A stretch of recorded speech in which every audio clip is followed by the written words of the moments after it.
Hi, I'm Michael Smith for Nevada Trails. Tonight I have a very special show. I have Sandie who is a psychic, and to be honest, Sandie, I don't know anything about psychics except for there's one in Placerville, and she's off the highway, and she has a light on that says open, and we always kind of think it's good for the economy when she's open.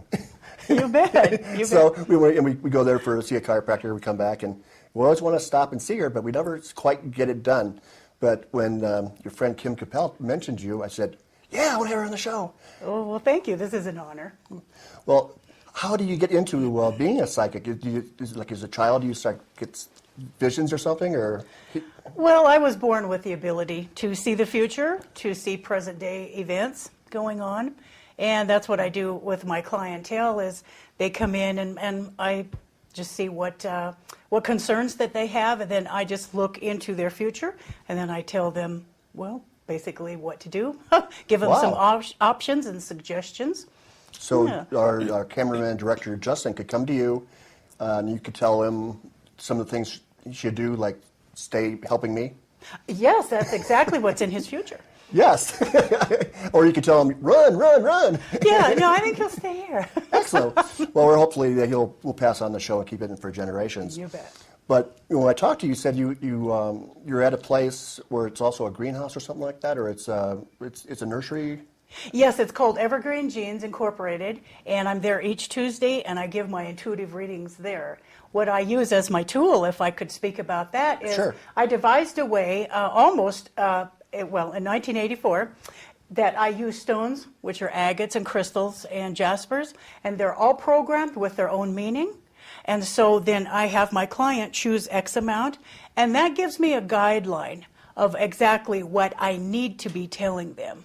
So if I come in and there's like a bowl with 3 stones, or stones of each kind. Mm-hmm. I have 117. So if I take out 20 of one and 2 of one and 2 of one, you kind of get an idea what's going on? Mm-hmm. Well, for an example, one of my stones is a finance stone. That's what it's programmed to be.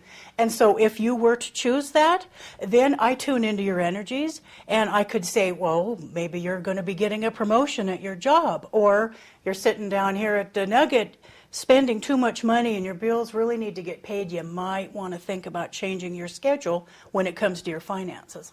And your lifestyle. And your lifestyle. That's very true, very true. Well, some of the information sounds like you get pretty personal. I can. Well, yeah, I guess you can. have to. Mm-hmm. I try, yes, I do. I have to get kind of personal.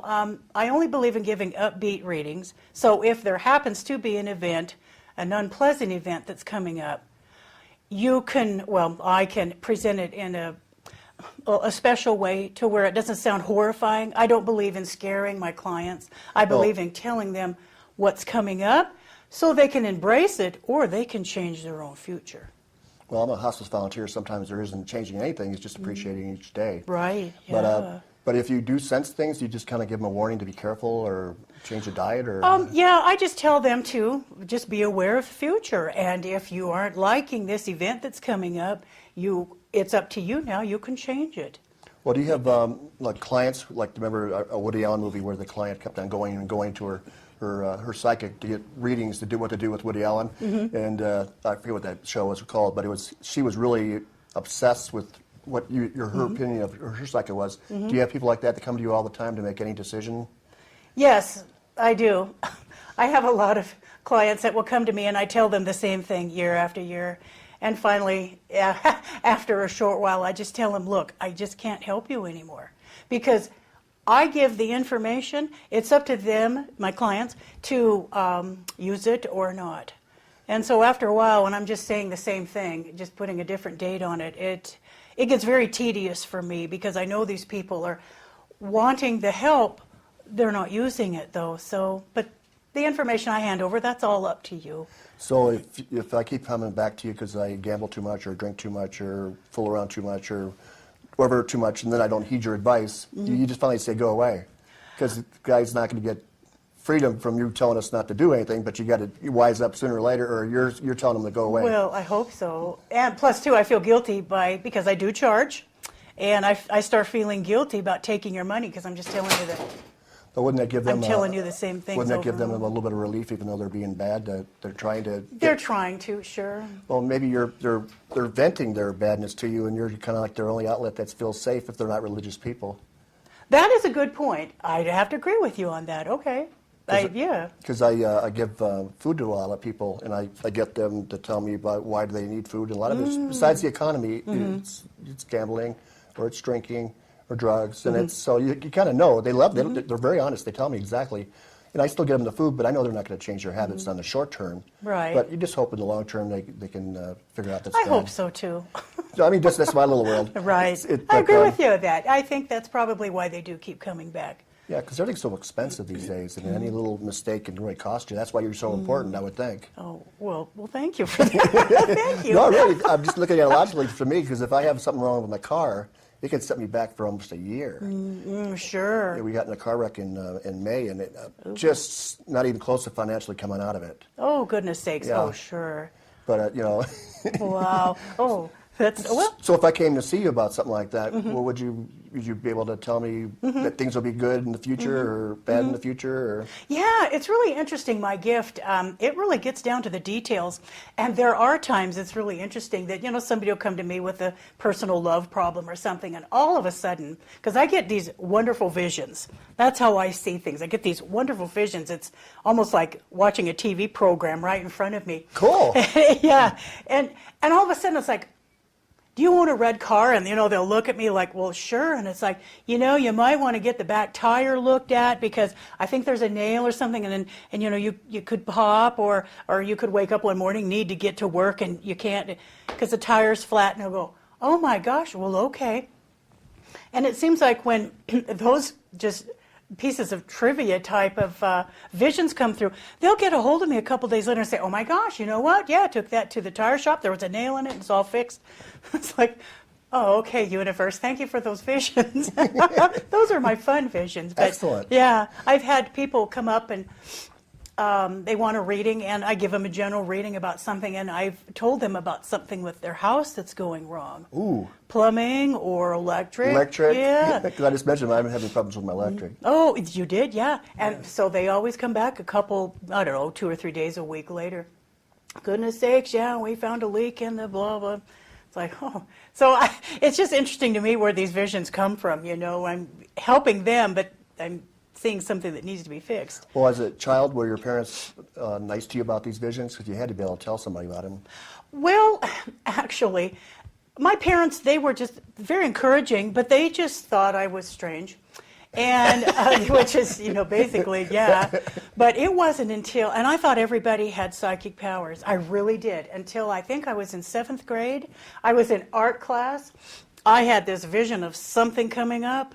And I started spewing forth, and everybody looked at me like I should be in a rubber room. Is this like around 5 or 6 age? No, what are you in 7th grade? 12, oh, okay. 13 years, however old you are when you're in, that age or in that class. I used to think that people thought in alpha to a certain age, and then all of a sudden they go to beta, where your dog is in alpha, and you could communicate if you get your mind in alpha, that the psychics keep their brainwaves in alpha so they can see the visions coming. But most of us are kind of like cavemen, and we kind of we had a chance to be in alpha as a kid, and we kind of go into beta because it's easier. Oh, well, that's true. That's what happens with a lot of people. I believe that everybody's got psychic ability. Little kids, I mean, they're very powerful. Exactly, for survival technique that got put into us, and we naturally have it, but something changes as we get older. But it sounds like you were able to keep it. Yeah, I did. I honed it. I liked it. Sometimes it's scary. The things sometimes I see are not that pleasant. But I just thought everybody had that ability. When I learned that a lot of people don't, or they don't use it, then I kept myself, pretty well quiet on the subject. I didn't just keep spewing forth. So. Well, that's excellent. Yeah. Well, when did you turn it into a business? Did you go to college and help people? No, I've never been to college. I just wanted to do my own thing. But you started doing this as a young person for helping people with readings? No, this was just in 1984. I thought, I'm going to try it, give it a try. Because, I had other jobs, and I was married, and my daughter and things. And then I just thought, I love to help people, and this is how I can. Well, I think that if you have a gift like that, it's great to use it. I think it's fun to use it. Yeah. I've been interesting places, but I have to admit, the people that I have met are what's interesting about my business. I've read for politicians and movie stars and Oh, wow. entertainers, and I just love all the people. And if I can help them with, any kind of concern, it's interesting how people want to know about love. Exactly. My wife told me that she saw me coming about 10 years prior. Oh, cool. From a psychic. Uh-huh. And then when she saw me, she wasn't sure to keep me or not. It turns out I'm a real pain. So, but I always remember describing that psychic. I'm thinking, well. Oh, funny. Oh, funny. Well, I think she'll keep you. She'll keep me anyways. Well, we're going to take a break soon. Can you give out some contact information so people can, track you down? Yes, I can. I have my own website, and it has all of my stones that I use on there. You can purchase a reading through the website, and that is www.sandiespsychicstones.com. Well, this area is going to be is hilarious to me. I really love it because it really gets your imagination going. Well, anyways, we're going to take a short break, and when we come back, we're going to talk to her about ghosts. Yes. Thank you.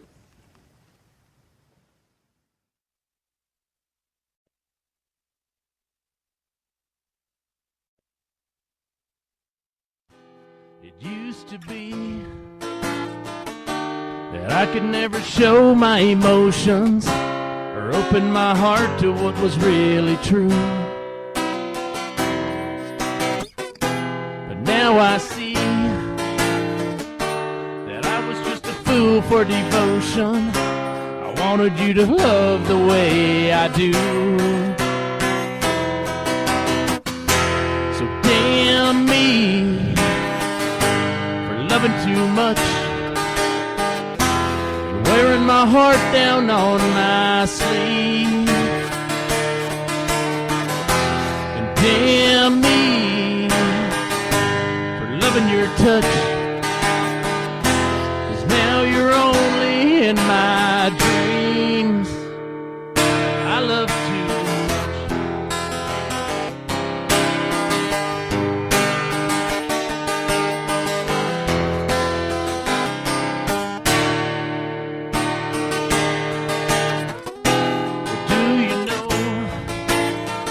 What it's like to feel that explosion. Loving a girl can bring you to your knees. And then it goes, and all that love becomes erosion. Well, that's that pain that I feel in me. Now I sing, damn me for loving too much and wearing my heart down on my sleeve. And damn me for needing your touch, 'cause now you're only in my dreams. I love too much.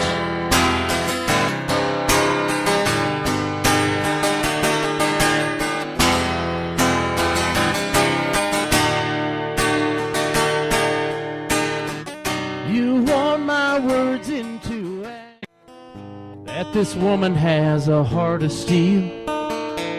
She doesn't know where I've been. She can sense it by the mood I'm in. The girl, she has a heart so fine. The girl, she has a heart like mine.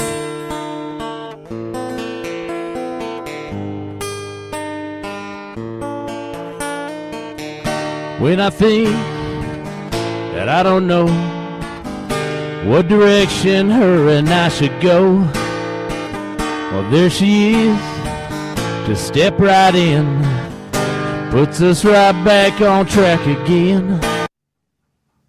Hi, we're back with Sandie Lene, and how I met you is I did a shoot up at the Tahoe Museum with Kim Capel, and after the shoot I watched the show, and I saw a ghost in one of the pictures, or a face of a young Swedish person.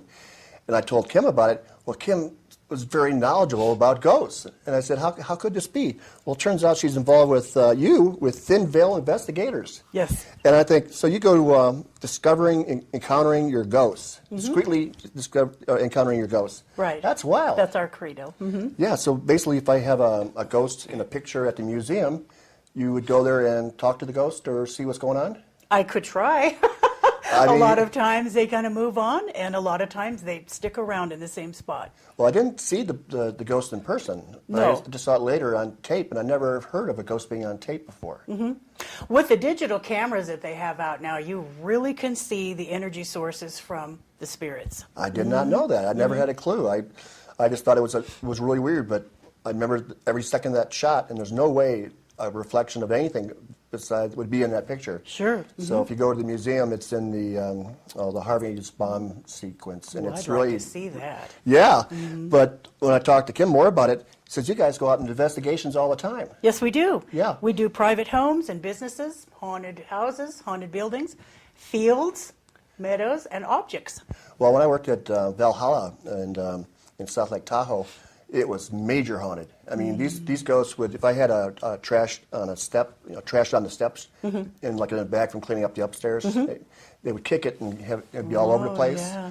And I mean, one time I had a rock that I wanted to take home that I found outside, and they kept on taking the rock off the banister and putting it on the ground. Oh. And I told the boss, this place is haunted, and her and her little girl said, yeah. Oh, they just knew it already. They said they weren't really ghosts, they're poltergeists. Okay. And it got to the point where I was pretty scared to go there. I'd go there more like at sunrise because I didn't seem to have that effect after sunrise. Okay. Are ghosts still active in the daytime, or is it just scarier at night? It's just scarier at night. Actually, we found ghosts at 9 in the morning, at 9 at night. It's just that, and this is just my own opinion, this is what I believe in, is that their energies have the time to come out when it gets evening and nighttime because the world is quiet. We're all going to bed. We're not. The traffic isn't as heavy. We don't have as many worries. The world and the people in it are starting to be quiet. So then the ghosts have time then to really shine. Their energies can come out loud and clear. Well, if you die by the mansion but not in the mansion, you can still end up in the mansion as a ghost? Sure. Because the one was a little girl that fell in a well. I did research on that one. Another one was a butler who died in a plane crash nearby. And then one was like the person that was in charge of maids. And she even knew my name. Now, how would a ghost know my name? They know an awful lot about us humans because I still believe that they are people. I have a hard time trying to call them ghosts and spirits. I do that because that's what people are used to, but I call them people. Probably one of the reasons that the little girl and the butler ended up in the mansion is because, think about it, it's more comfortable. Would you like to spend eternity in a cold well or on a mountainside that the plane crashed, or would you like to go in a nice warm house and stay there? Makes sense. And everybody was real friendly. I call her the school marm, but I don't know her. But she was real friendly. She was bossy, telling me to do stuff. Oh, sure. Oh, yeah. So she knows she was in charge of people. But for some reason, my nervous system got affected where I started jumping all the time when people would come around a corner. So I went there and I was cleaning at sunrise. I was kind of stalling. And a lady forgot her purse, and she came out to the window, and she said something. And I thought, Oh, I gosh. did a scream, and she started screaming. Oh, no. It turned out she just forgot her purse at the Right. wedding because I was cleaning up after weddings. Oh, okay. My cleaning company. So when someone like me tells you these kind of stories and say I'm hiring you, can you go and help these people move on to the next level, or are they kind of stuck here, or do they want to stay here? Or If they want to go, yes. We do have them cross way over, but only if they want to go, or if they're having a lot of problems in the house too. And it's like, you just can't be here anymore. You're scaring the humans that live here. But actually, they have to oblige by your rules. If you want the ghost to remain in your home, you can tell them only come out when we're at work. You have to leave these figurines alone because they're expensive, or you can have dinner with us, but we're not cooking you your favorite meal. And sit down and watch TV with us. But don't move things and don't scare the dogs and the kids. And they have to oblige by your rules. Well, I had a ghost in Chicago, and I called him Jaji. That was his name. But he was like being by a stove, hot. You could feel when he was around. It smelled like Old Spice. And he liked to watch TV, so he was cool. But he his brother didn't like me, and I could see almost like a shadow of him like punching me. Sure. But like a year later, I changed rooms because I wanted to get away from the mean guy. But both of them were there in the room, and it seemed like they both ended up turning into a bright light on both sides of me. Oh, Brightest sure. light I've ever seen in my world. I was wondering, were they taking something out of me for them to go to someplace else, or why was they? I mean, this light was so bright, but it's almost impossible to talk about how bright it was. Sure. I do understand the brightness of that light, and I just really feel, tuning into the energies of that, I just think they wanted to let you know that they were still with you. No matter what room you moved to, they were just still with you, and they were on each side of you, so they're just, I don't know, just keeping you safe. Oh, good, because I thought they were saying goodbye. I really didn't see much of them after that. Is that right? Yeah. Well, maybe they were then. Yeah. But it's hard to talk to it because it was my best friend's grandfather, and so you don't want to talk about it. Right. So I was like a little jumpy, but always it seems like this stuff has happened all my life too. So my grandmother as a kid, and so has this also been what you've gone through as well with? Sure, you're probably pretty well psychic. That's why you're seeing them. You bet. Well, I'm more of a precog. I can do things about 8 seconds before they happen. Like I'll stop in a gas station. Oh, definitely, yes. I'll stop real fast, and also the truck would have hit me if I would have kept on going. Right. That happens all the time in Tahoe because people drive terribly. Oh, that's a good ability to have. It's very bet. good. So yeah. I missed a lot of it. Oh, good for you. That's awesome to know. That's cool. So with your other investigators, can Justin join your group? Because you said something about pre-training and something I saw.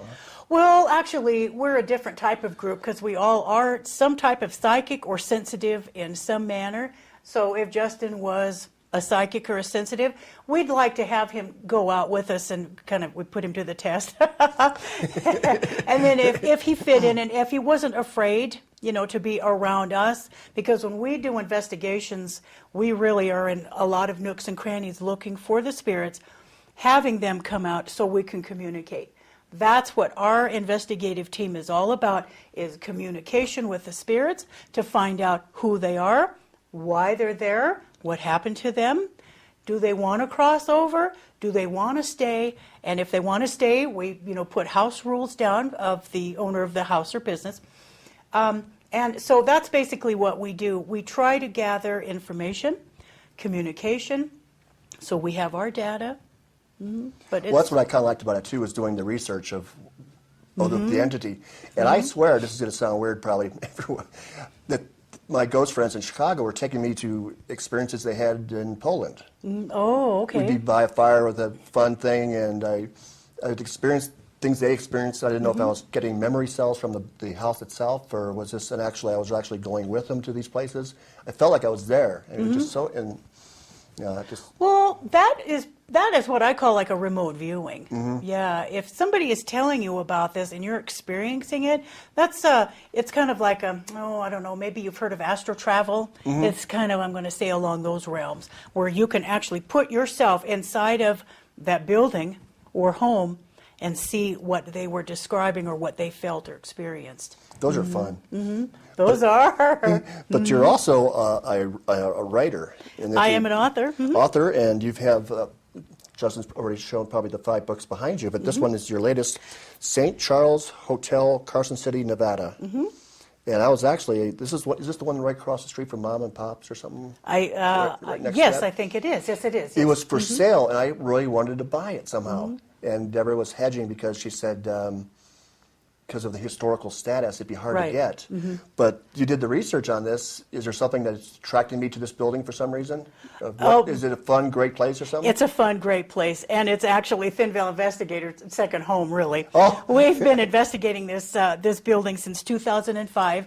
We are friends with the residents that are still there, residents. Wow. And it's very interesting, too, because the first time we went in there, we thought, oh, boy, we're going to get to see all the wild, wild West Coast. No, we were seeing people that had spent their last years or their last months there, and a lot of them were newly crossed over. Oh, wow. And one interesting fellow here is in the 1970s, there was a prize fighter by the name of Larry Duncan, and he spent his last days here, and he's still there at the hotel. Oh, wow. Well, we just got the 2-minute warning. Can you give out your information so they can contact you? Yes, everything that we do for Thinville investigators, my books and my psychic readings are all through sandiepsychicstones.com. Excellent. And you have, how many assistants do you have on these to go with you on these sightings? Oh, we have 8 Thinville investigators, Kim Coppell being one. She's really pretty nice at getting the word out. I paid attention to what she She's speaks. my favorite fan. I have to hide the sledgehammer, though. She's my biggest fan. She knocks down walls? I think she could be, yes. Well, I was just thinking, if you get to a situation where somebody hid gold in the building and that was one of your dreams, could you like knock down stuff to find it? Oh, I sure would. You wouldn't believe the dreams I get. I get some really great stuff filming in a certain area. I get a lot of the history dreams. Oh, But I have yeah. one where someone hid some gold. Oh, well, let's go.